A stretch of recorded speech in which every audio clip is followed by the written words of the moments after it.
Hello class, welcome to lead school online class. गए तासिका में हमने मीरा के पहले पद के बारे में हमने पढ़ा, तो आज हम मीरा के दूसरा पद जो दिया गया है उसके बारे में पढ़ेंगे। तो पहले पद में मीरा ने श्री कृष्ण के अपार भक्ति के और उसके उदाहरण देकर हमें समझाने की कोशिश की है। तो दूसरे पद में मीरा ने क्या समझाया और क्या हमें सीख दी है और क्या श्री कृष्ण के बारे में उन्होंने कहा है, ये हम आज आज की तासिका में पढ़ेंगे। तो ध्यान दीजिए अपने अपने पुस्तिका में और भावार्थ की तरफ। श्याम मने चाकर राखो जी, गिरिधारी लाल मने चाकर राखो जी।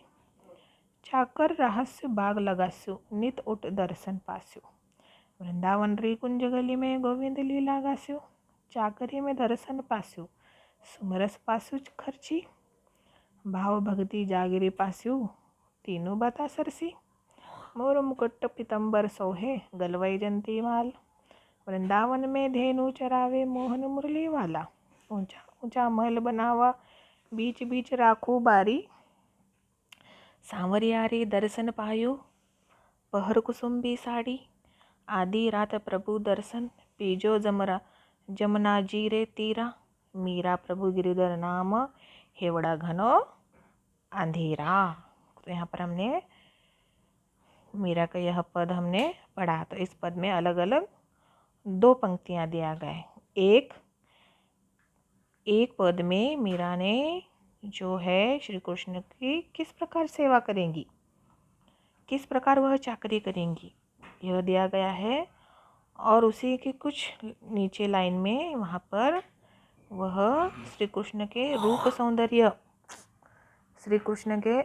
सौंदर्य का वर्णन वहाँ पर दिया गया है। तो हम पहले के जो भाव जगती जगरू पासु तीनों बात सरसी, यहाँ तक का जो है वह हम देखेंगे। यानी 1 2 3 4 5 लाइन जो है वो 5 लाइन के भावार्थ हम पहले पढ़ेंगे।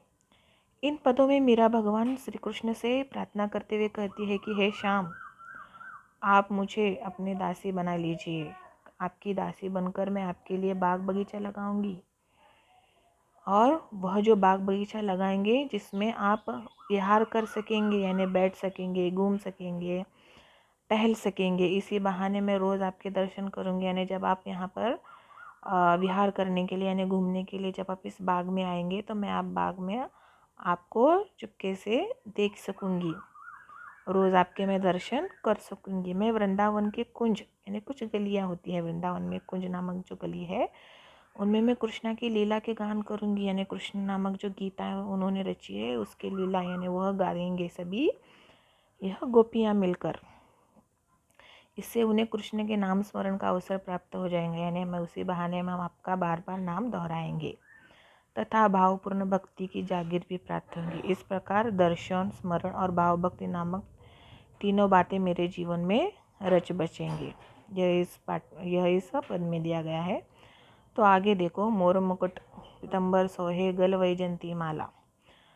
तो अगली पंक्ति में मीरा श्री कृष्ण के रूप सौंदर्य का वर्णन करते हुए कहती है कि हे मेरे प्रभु श्री कृष्ण, आपके शीश यानी सर पर मोर पंख का बना हुआ मुकुट आपको बहुत सुशोभित यानी बहुत ही सुंदर लग रहा है, बहुत ही अच्छा लग रहा है, ऐसे वह कह रहे हैं।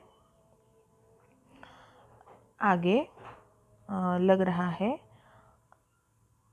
तन पर पीले वस्त्र आप पर बहुत ही सुशोभित लग रहे हैं। गले में वन फूलों की एक माला शोभायन कर रही है। वृंदावन के गायों चराते हैं और मनमोहक मुरली बजाते हैं। वृंदावन में मेरे प्रभु का बहुत ऊंचे ऊंचे महल है। वे उस महल के आंगन में बीच बीच में सुंदर फूल से सजी फुलवारी बनाना चाहती है। वे कुसुम्बी यानी लाल रंग की साड़ी पहनकर अपने सावले, लाल या ऑरेंज कलर की साड़ी हो सकती है, पहनकर अपने सांवले प्रभु के दर्शन पाना चाहती है। मीरा भगवान कृष्ण से निवेदन करते हुए कहती है कि हे प्रभु, आप आधी रात के समय मुझे यमुना की जो नदी होती है उसके किनारे अपने दर्शन देकर मुझे धन्य कीजिए। हे गिरिधर नाम, मेरा मन आपसे मिलने के लिए बहुत व्याकुल है, इसलिए दर्शन देने का अवश्य यह जो नदी है वह नदी के किनारे आप आकर मुझे दर्शन दीजिए, ऐसे वह कहती है। तो यहाँ पर पहले पंक्ति में दिया है कि वह उनके जो भक्ति होती है, उनकी जो ताकत होती है और उनके श्रद्धा के बारे में दिया गया है। और इसमें उनके उपवन बनाने के लिए वह प्रार्थना कर रही है, और उपवन बनाने के बाद वह क्या करेंगी यह कह रही है।